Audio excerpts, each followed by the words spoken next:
ఈ కార్యక్రమానికి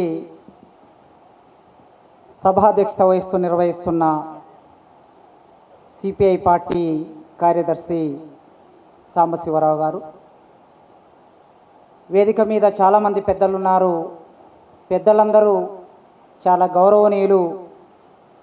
పేరు పేరున వాళ్ళందరికీ, వేదిక ముందు ఉన్న వాళ్ళకి, వేదిక మీద ఉన్న వాళ్ళకి, ఎందుకంటే సమయాన్ని కాస్త మిగిల్చుకోవడం కోసం అందరికీ పేరు పేరున రెడ్ సల్యూట్ తెలియజేస్తున్నాను మిత్రులారా. నిజమే, సుధాకర్ రెడ్డి గారు ఒక ఔచిత్యమైన ఉపమానంతో ఉపన్యాసాన్ని ముగించారు. విప్లవ కవిత్వంలో శివసాగర్ అనే ఒక కవి ఉన్నాడు. ఆయన సత్యమూర్తి పేరు మీద విప్లవోద్యమంలో పనిచేశాడు. శివసాగర్ అనే పేరు మీద కవిత్వం రాశాడు. సరిగ్గా ఉద్యమం ఆటుపోట్లో ఉన్న రోజుల్లో ఆయన రాసింది ఏమిటంటే, గోధూలి వేళ గోరింటాకుతో ఎరుపెక్కిన నీ మునివేళ్లను నా పెదాలతో ముద్దాడుతా, మళ్ళీ వస్తా మళ్ళీ లేస్తా, పీనిక్స్ పక్షినై ఉద్యమ నిలబాలున్నై మళ్ళీ వస్తా అని రాసుకున్నాడు ఆయన. ఆ పీనిక్స్ పక్షి యూరప్ సాహిత్యంలో దానికి ఉండే ఒక మహిమ వలన, ఆ సాహిత్యంలో మహిమగల పక్షిగా దాన్ని వర్ణించటం మూలంగా ఆయన దాన్ని తీసుకొచ్చి సాహిత్యంలో ఉపమానం చేశాడు. ఈ ప్రపంచంలో, ఈ దేశంలో, ఈ నేల మీద పేదరికం ఉన్నంతకాలం, దోపిడీ ఉన్నంతకాలం, దౌర్జన్యం ఉన్నంతకాలం కమ్యూనిస్టు పార్టీ జీవిస్తుంది అనడానికి అది ఒక దాఖలా, అది ఒక ఉదాహరణ. ఇక్కడ ఎక్కడెక్కడి గ్రామాల నుంచో చాలామంది వచ్చి ఉంటారు తెలంగాణలో, ఒక 3-4 జిల్లాల నుంచి అయినా. మీరందరూ తెలంగాణలో ఉన్న భిన్న ప్రాంతాల నుంచి, భిన్న అస్తిత్వాల నుంచి, భిన్న సామాజిక నేపథ్యాల నుంచి ఇక్కడికి వచ్చారు. అట్లే మీలాగనే నల్లమల్ల ప్రాంతంలో నాగర్ కర్నూలు జిల్లా లింగాల మండలం అంబట్పల్లి అనే ఒక గ్రామం నుంచి ఒక దళిత్ ఫ్యామిలీలో పుట్టి అంటరానితనాన్ని అనుభవించి, పీడనను అనుభవించి, దోపిడిని అనుభవించి ఇంత దూరం వచ్చి మీ ముందు మాట్లాడడానికి ఇక్కడ సురవరం సుధాకర్ రెడ్డి గారే నాకు ప్రధానమైనటువంటి ఆదర్శం. చాలా సందర్భాల్లో చాలా చోట్ల మాట్లాడుతున్నప్పుడు మిత్రులు, స్నేహితులు, అభిమానులు మెచ్చుకోలుగా 4 మాటలు చెబుతూ ఉంటారు. కానీ సుధాకర్ రెడ్డి గారి ముందు మాట్లాడటం అనేది నాకు అందరికన్నా ఎక్కువ గౌరవప్రదమైనటువంటి విషయం.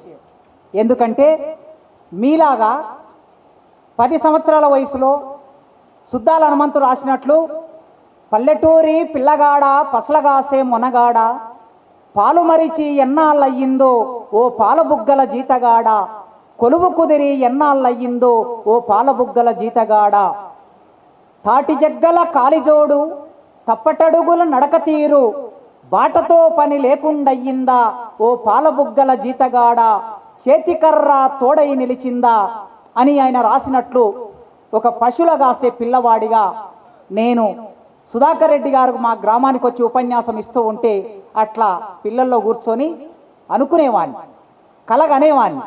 ఏమి కలగనేవాడిని అంటే, భారతక్క ఇక్కడనే ఉన్నది, ఏం కలగనేవాడిని అంటే సుధాకర్ రెడ్డి గారిలాగా మాట్లాడాలంటే ఏం చెయ్యాలి, ఇది నా కళ 10 సంవత్సరాల వయసులో. అప్పటికే మా నాన్న కమ్యూనిస్టు పార్టీలో ఉన్నాడు. ఆ కమ్యూనిస్టు పార్టీలో ఉన్న రోజుల్లో వాళ్ళు పోరాటాలు చేస్తున్నారు దొరలకు వ్యతిరేకంగా. సుధాకర్ రెడ్డి గారు మా గ్రామానికి రావాలంటే కార్లు లేవు, బస్సులు లేవు, రైళ్లు లేవు. ఆ రోజుల్లో లింగాలలో దిగి, బస్సు దిగి లింగాల నుంచి నడుచుకుంటూ వస్తే అంబట్పల్లి పొలిమర్లోకి ఎద్దుల బండి తీసుకొని వచ్చి ఎద్దుల బండి మీద కూర్చోబెట్టుకొని ఒకసారి తీసుకొచ్చారు. మరోసారి ఎట్లా తీసుకొచ్చారంటే, వాగు పొంగుతూ ఉన్నది. ఆ వాగు పొంగుతూ ఉన్నప్పుడు ఎద్దుల బండి వాగులో రాదు, దాదాపు ఇక్కడి వరకు నీళ్లు పోతూ ఉన్నాయి. సుధాకర్ రెడ్డి గారు కూడా చెప్పులు తీసుకొని చేతిలో పట్టుకొని ఇట్లా పైకి పట్టుకొని వాగులు నడుచుకుంటూ వచ్చాడు. కమ్యూనిస్టు పార్టీ అంటే అది. ప్రజల కోసం నిలబడటం అంటే, ప్రజల కోసం పోరాటం చేయటం అంటే ఆ కమ్యూనిస్టు పార్టీ, ఆ కమిట్మెంటు ఏ సిద్ధాంతం తెలియకముందు, ఏ రాజకీయాలు తెలియకముందు నన్ను ఆకర్షించింది. అట్లా కమ్యూనిస్టు పార్టీ కుటుంబంలో భాగంగా దాని ఎక్స్టెన్షన్ నేను ఏమైనా కావచ్చు. నారాయణ గారు అంటున్నారు, నారాయణ గారు ఎప్పుడు జోకులు వేస్తూ ఉంటారు, వాళ్ళ నాన్నకు పంగనామాలు పెట్టాడినా అని అంటున్నారు. అఫ్కోర్స్ ఏమైనా మార్క్స్ను మరవలేదు కదా ఎవరైనా. భారతదేశంలో కమ్యూనిస్టు పార్టీ ఎంత ఎక్స్టెన్షన్లోకైనా వెళ్ళవచ్చు. ఆ ఎక్స్టెన్షన్ అనేది ఏదైనా వర్గ పోరాటమే, ఆ ఎక్స్టెన్షన్ ఏదైనా పేదలు విముక్తి చేయటమే, ఆ ఎక్స్టెన్షన్ ఏదైనా దోపిడి దౌర్జన్యాలను తుదముట్టించి శ్రామిక వర్గ పక్షపాతం కలిగిన సోషలిజాన్ని స్థాపించటం అందరి లక్ష్యమైనప్పుడు మార్క్స్ మనందరికీ పునాది. కనుక ఎప్పుడు అంటూ ఉంటారు, నేను 2006లో నన్ను మా భార్యను అరెస్ట్ చేసి మహబూబ్నగర్ జైల్లో పెట్టారు. జైల్లో పెట్టిన తర్వాత అక్కడ శ్రీనివాస్ రెడ్డి అని ఎస్పీ ఉండే, మమ్మల్ని కస్టడీ తీసుకున్నాడు 4 రోజులకి. కస్టడీ తీసుకొని ఎస్పీ ఇట్లా ముందు కూర్చోబెట్టుకొని మాతో మాట్లాడుతున్నాడు. మాట్లాడుతుంటే ఆ ఎస్పీ ఒక ప్రశ్న వేశాడు, ఏమమ్మా నీవు రెడ్డి, ఈయన ఎస్సీ, నీవైనా చెప్పొచ్చు కదా ఈయనకి, ఈ ఉద్యమాలు ఎందుకమ్మా, మీరు హాయిగా బతకొచ్చు కదా, ఉద్యోగం ఉంది కదా ఈయనకి అని మాట్లాడుతున్నాడు. మాట్లాడుతుంటే సరిగ్గా అప్పుడే phone land line ring tone వచ్చింది. ల్యాండ్ లైన్ ఫోన్ వచ్చేసరికి ఫోన్ ఎత్తాడు ఆయన, ఫోన్లో మాట్లాడాడు. ఆ ఫోన్ ఎవరిదంటే సుధాకర్ రెడ్డి గారిది ఫోన్. అది సుధాకర్ రెడ్డి గారు చెప్తున్నారు, లేదండి మా కుటుంబం అది సిపిఐ కుటుంబము, వాళ్ళ నాన్న సిపిఐ, ఆ పిల్లవాడు మంచి పిల్లవాడు, లెక్చరర్గా పనిచేస్తున్నాడు, ఎందుకు అరెస్ట్ చేశారు వదిలేయండి అని ఏదో మాట్లాడాడు. మాట్లాడితే ఫోన్ పెట్టేసి, చూసావా నీకోసం ఎవరు ఫోన్ చేశారనుకుంటున్నావు అన్నాడు. ఏమో సార్ తెలియదు అన్నా. సుధాకర్ రెడ్డి గారు ఫోన్ చేశారండి నీకోసము అన్నాడు.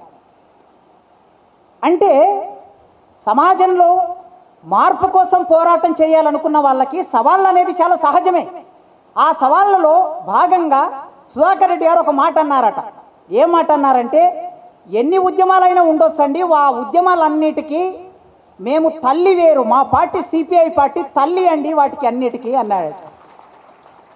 ఇది వేదికల మీద కూడా చాలాసార్లు నారాయణ గారు, చాడ వెంకటరెడ్డి గారు, సుధాకర్ రెడ్డి గారు, అజీజ్ పాషా గారు, సాంబశివరావు గారు చాలామంది చాలా సందర్భాలు చెప్పారు. వాళ్ళు మా బిడ్డలు, ఎంత దూరం అయినా వాళ్ళు విరసంలో పనిచేస్తారా, వాళ్ళు విప్లవకారులా, వాళ్ళు ఇంకోట వాళ్ళు మా బిడ్డలు, మా తమ్ముళ్ళు అనేవాళ్ళు. అంటే ఈ ఎక్స్టెన్షన్ అనేది, సార్ ఇది పంగనామాలు కాదు, ఇది ఎక్స్టెన్షన్.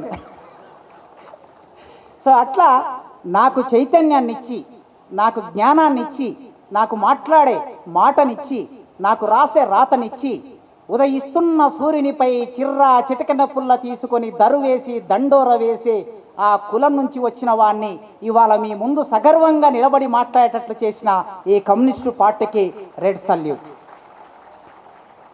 ఇది నేనేనా, నా ఒక్కడి జీవితం కాదు, మీకు ఉదాహరణగా నా జీవితం మీకు చెప్తున్నా. ఈ దేశంలో కోట్లాది మంది ప్రజల్ని, ఈ తెలంగాణ నేల మీద కోట్లాది మంది ప్రజల్ని అట్లా నడిపించింది. 97లో ఎల్కే అద్వానీ గారు హైదరాబాద్ వచ్చినప్పుడు నిజాం కాలేజ్ గ్రౌండ్స్లో ఒక మీటింగ్ అయింది. సరిగ్గా నేను ఆ పుస్తకం ఇవాళ పొద్దున కారులో పెట్టుకొని వచ్చాను.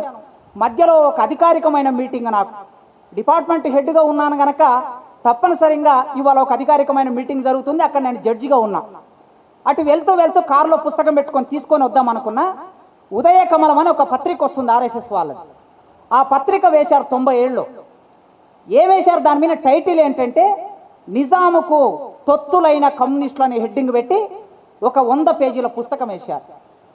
ఆ పుస్తకానికి మూలం ఏమిటంటే, ఎల్కే అద్వానీ గారు హోమ్ మినిస్టర్గా నిజాం కాలేజ్ గ్రౌండ్స్లో మాట్లాడాడు. ఆ రోజు ఆయన మాట్లాడినటువంటి, నిన్న మేము కారులో వస్తూ ఉంటే సార్ చెప్పారు, రాఘవ శర్మ గారు,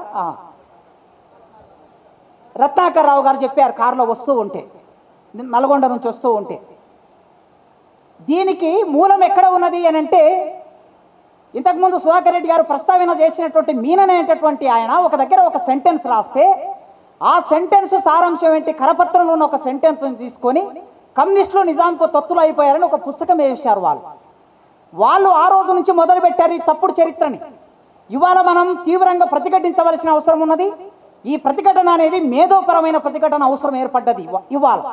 ఎందుకంటే బలాబలాలు అనేవి ఎప్పుడైనా మన రాజకీయ బలాబలాల మీద ఆధారపడి మేధోపరమైన బలాబలాలు ఉంటాయి. ఇవాళ మనం రాజకీయంగా బలహీనులమయ్యాం గనక వాళ్ళ బలాబలం, వాళ్ళ మేధోబలం మన మీదకి వస్తూ ఉంది. నిన్నటి నుంచి గత 3-4 రోజుల నుంచి టీవీ ఛానల్లో చర్చలు చూడండి, ఏదైనా సీరియస్ చర్చ నడుస్తున్నదా? కమ్యూనిస్టుల ప్రస్తావన లేకుండా, ఆనాడు తెలంగాణ రైతాంగ సాయుధ పోరాట ప్రస్తావన లేకుండా చర్చలన్నీ అట్లే నడుస్తూ ఉన్నాయి. ఇంత దుర్మార్గమైన తప్పుడు భావజాలాన్ని ఈనాటి తరానికి వాళ్ళు చెప్పదలుచుకున్నారు. ఆ ఆలోచనని, ఆ తప్పుడు సమాచారాన్ని చెప్పదలుచుకున్నారు. ఒక సామెత ఉన్నది, నిజం సత్యం నిద్ర లేవక ముందే అబద్ధం చెప్పుల్లో కాలు పెట్టి ఊరంతా తిరిగి వచ్చిందట. ఇవాళ బీజేపీలు మనం నిద్ర లేవక ముందే బీజేపీలు ఊరంతా తిరిగి వచ్చే కార్యక్రమాన్ని మొదలు పెట్టారు. ఇదొక తెలంగాణనే కాదు, సార్ చెప్పినట్లు దేశవ్యాప్తంగా ఈ కుట్ర మొదలైంది. సిలబస్ను మొత్తం మారుస్తూ ఉన్నారు. రేపు తెలంగాణలో జరిగే పాఠాలు ఏమిటంటే ఇంకొక 5 సంవత్సరాల తర్వాత సిలబస్ అంతా ఏం మారబోతుంది నేను ఊహిస్తున్నా. మన ఊహ ఏదో అలవైకుంఠపురంబిలో ఆ మూలన శ్రీ లక్ష్మీదేవి తోడ మీద పడుకున్న విష్ణువు సహా మహావిష్ణువు అని ఉండదు మన ఊహ. మన ఊహ శాస్త్రీయంగా ఉంటుంది. 30 ఏళ్ల కిందట ప్రపంచీకరణ వస్తుంది, దేశాన్ని నాశనం చేస్తుందని చెప్పాం మనం. జరిగిందా లేదా? జరిగింది. కనుక ఇప్పుడు మనం ఊహించేది కూడా అదే. ఒక 5-10 సంవత్సరాల కాలంలో భారతదేశంలో మనం చదవబోయే సిలబస్ ఏమిటి అంటే కమ్యూనిస్టులకి వ్యతిరేకమైన సిలబస్. ఎట్లుంటది? వీళ్ళు బ్రిటిష్ వాళ్ళ తొత్తులు, వీళ్ళు ముస్లింల తొత్తులు, వీళ్ళు ప్రజలకు వ్యతిరేకులు. ముస్లింలు వీళ్ళు హిందువులకు వ్యతిరేకులు, హిందూ మతాన్ని హతమార్చడం కోసం, హిందూ మతాన్ని నాశనం చేయడం కోసం వచ్చినటువంటి వాళ్ళు ఈ చరిత్ర పాఠ్య పుస్తకాల్లోకి వస్తుంది. అప్పుడు ఒక జనరేషన్ మొత్తం ఇదే చదువుతుంది. అందుకే మనం చాలా జాగ్రత్తగా ఈ ప్రమాదాన్ని గుర్తించకపోతే, ఈ ప్రమాదాన్ని మనం పసిగట్టకపోతే రేపు ఈ పెద్దవాళ్ళ తర్వాత మాట్లాడే వాళ్ళు సాంబశివరావు గారి సందేహం భయం నిజమే. ఇవాళ గొంతులు మా జనరేషన్, మా వయసు కలిగినటువంటి వాళ్ళ గొంతులు ఎన్ని గొంతులు ఉన్నాయి? లెక్క పెడితే, వేళ్ల మీద లెక్క పెడితే కూడా దొరకనటువంటి పరిస్థితి ఏర్పడింది. ఈ పరిస్థితి నుంచి ఒక చాకలైలమ్మ పోరాటాన్ని, ఒక బందగి పోరాటాన్ని, సోయబుల్లా ఖాన్ పోరాటాన్ని, మగ్దుమ్ మొహిద్దీన్ పోరాటాన్ని మొత్తం భారతదేశంలో ఎక్కడ కూడా కార్మిక వర్గ కార్యకలాపం మొట్టమొదటి భారతదేశంలో మొదలుపెట్టిన వాడు మగ్దుమ్ మొహిద్దీన్. పుట్టుక రీత్యా ముస్లిం కావచ్చు, కానీ ఆయన ఎన్నడైనా ముస్లింగా జీవించాడా? ఎన్నడైనా ముస్లింగా ఉన్నాడా? తన మొత్తం జీవితాన్ని కార్మిక వర్గ పక్షపాత పార్టీలో భాగం చేశాడు. బందగి నిజానికి వాళ్ళ బీజేపీ వాళ్ళు మాట్లాడుతున్నటువంటి మాట హిందువులు ముస్లింల మీద హిందువులు సాధించిన విజయం అంటున్నారు కదా, ఇది నిజమా? ఎక్కువ మంది ఇదే నమ్మే ప్రమాదం ఏర్పడింది. ఇది ఎంత తప్పు అనేది చరిత్ర చెబితే తప్ప. మీరు 1830 నుంచి మిత్రులారా, 1830 నుంచి కనీసం ఒక 100-150 సంవత్సరాల చరిత్ర చూస్తే తెలంగాణ నేల మీద ఎక్కడైనా ముస్లింలకి హిందువులకి ఘర్షణ జరిగిన సందర్భం ఉన్నదా? కలకత్తాలో ఘర్షణ జరిగింది, పంజాబ్లో ఘర్షణ జరిగింది, లక్నోలో ఘర్షణ జరిగింది, మీరట్లో ఘర్షణ జరిగింది. 1905లో బెంగాల్ విభజన జరిగినప్పుడు ఘర్షణ జరిగింది. 1947లో పాకిస్తాన్ విడిపోయినప్పుడు లక్షలాది మంది చనిపోయారు. ఈ మొత్తం సందర్భంలో, మొత్తం చారిత్రక సందర్భంలో ఈ తెలంగాణ నేల మీద హిందువులకి ముస్లింలకి మధ్యన ఒక్క ఘర్షణ కూడా జరగలేదు. కారణం ఏమిటి? ఇక్కడ కమ్యూనిస్టు పార్టీ ఉన్నది, ఇక్కడ లౌకిక శక్తులు ఉన్నాయి, ఇక్కడ వర్గ పోరాటం నడిచింది కనీసం 1930 నుంచి. ఎక్కడున్నారండి వీళ్ళు? 1930లో ఆంధ్ర మహాసభ ఏర్పడిన తర్వాత జోగిపేట మహాసభకే చాలా రకాల విభేదాలు వచ్చి, జోగిపేట మహాసభ తర్వాత 4వ చిలుకూరి మహాసభకు వచ్చేసరికి ఒక్కొక్కరు జారుకోవడం మొదలు పెట్టారు కదా. భూమి సమస్య ముందుకొచ్చినప్పుడు, వెట్టి చాకిరి సమస్య ముందుకొచ్చినప్పుడు, స్త్రీల మీద అత్యాచారం చేస్తున్న భూస్వామ్యం ముందుకొచ్చినప్పుడు ఎక్కడున్నారు మీరు? కాంగ్రెస్ వాళ్ళు ఎక్కడున్నారు? హైదరాబాద్ స్టేట్ కాంగ్రెస్ వాళ్ళు ఎక్కడున్నారు? ఇవాళ ఆర్ఎస్ఎస్కు మూలమైనటువంటి, బీజేపీకి మూలమైనటువంటి ఆర్య సమాజికులు ఎక్కడున్నారు? ఒక్కొక్కరు ఆంధ్ర మహాసభ నుంచి జారుకొని వెళ్ళిపోతే, మేము శాంతియుతంగా పనిచేస్తామనుకొని ఉంటే, మేము హింసాయుత పోరాటాన్ని సమర్థించమని అంటే గ్రామాల్లో రోజు హింస అంటే బుల్లెట్ బయటికి రాకుండా, తుపాకీ నుంచి బయటికి రాకుండా, కత్తితో పొడవకుండా, బాంబు వేయకుండా జరిగే హింస ఇక్కడ. ఎవరు చేశారు హింస? హిందువులు ధర్మగంగ బిందువులే హింస చేశారు.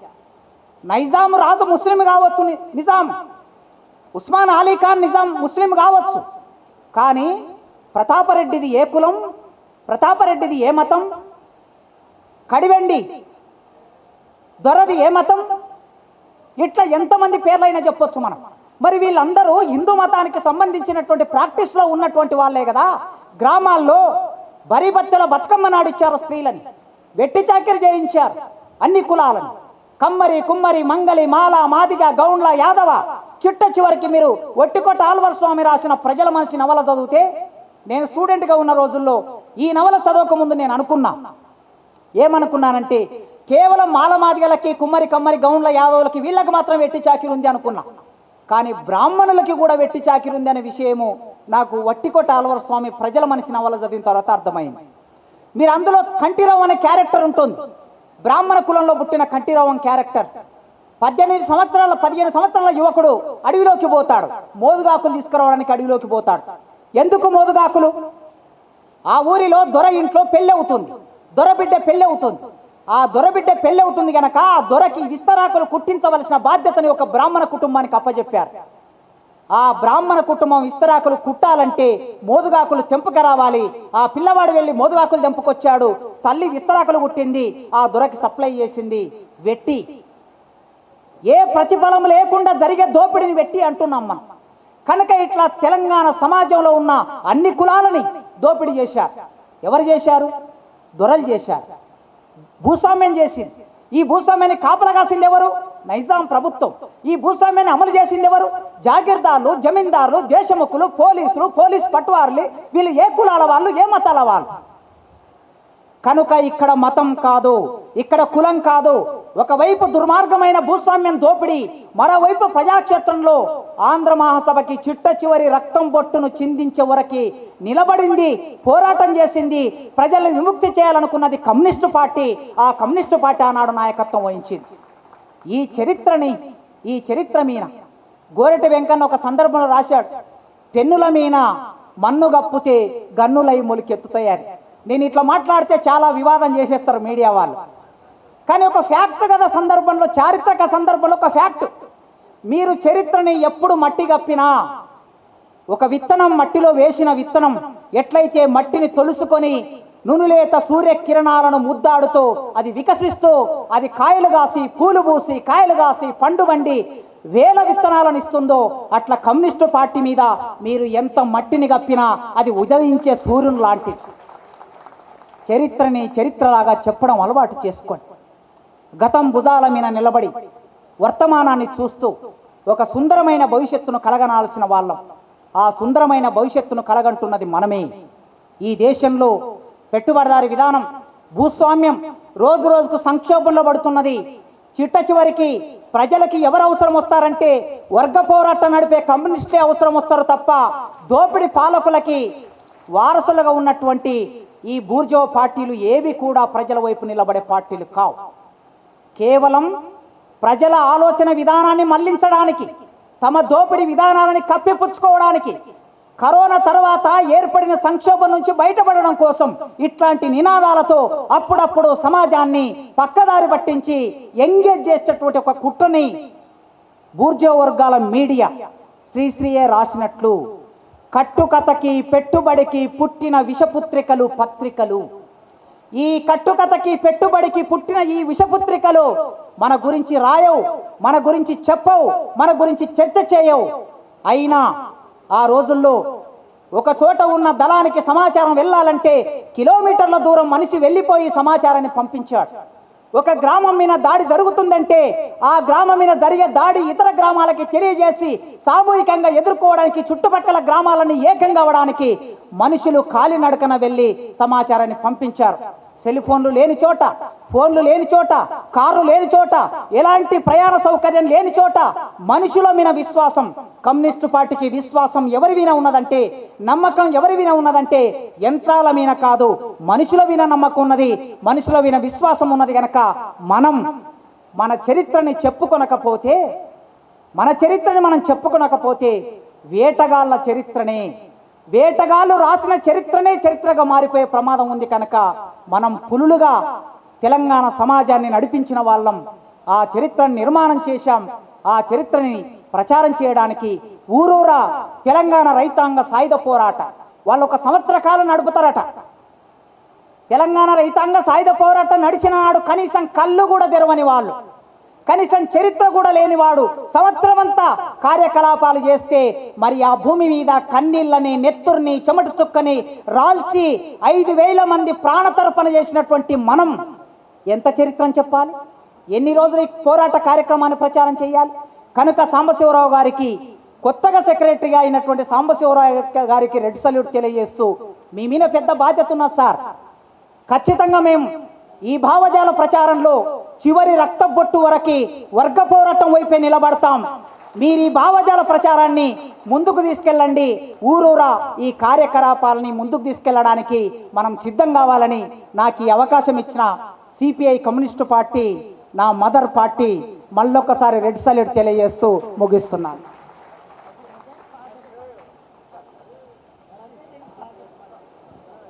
కాసిం గారికి విప్లవ అభినందనలు తెలియజేస్తా ఉన్నాను. నేను వారిని ఈ మీటింగ్కి ఆహ్వానించేటప్పుడు ఒక మాట చెప్పాను. ఇందాక వారు చెప్పారే, ఎక్స్పెన్షన్ చాలా ఉంటుంది, కానీ మూలం తల్లి భావం, తల్లి మూలం కమ్యూనిస్ట్ పార్టీ అని చెప్పినట్లుగా ఆ ఎక్స్పెన్షన్లో ఒక్కోసారి వైరుధ్యాలు ఉంటాయి. అందుకని దయచేసి ఆ వైపు వెళ్ళొద్దు, కమ్యూనిస్ట్గానే చెప్పాలని చెప్పాను. మీకు ఏ ఇబ్బంది ఏముండదు అన్నాడు. అదే పద్ధతుల్లో దాని జోలికి వెళ్లకుండా ఆయన భావాలను ఆయన ఉంచుకొని ఖచ్చితంగా నిజంగా ఒక ఉత్తమ కమ్యూనిస్ట్ లాగా అది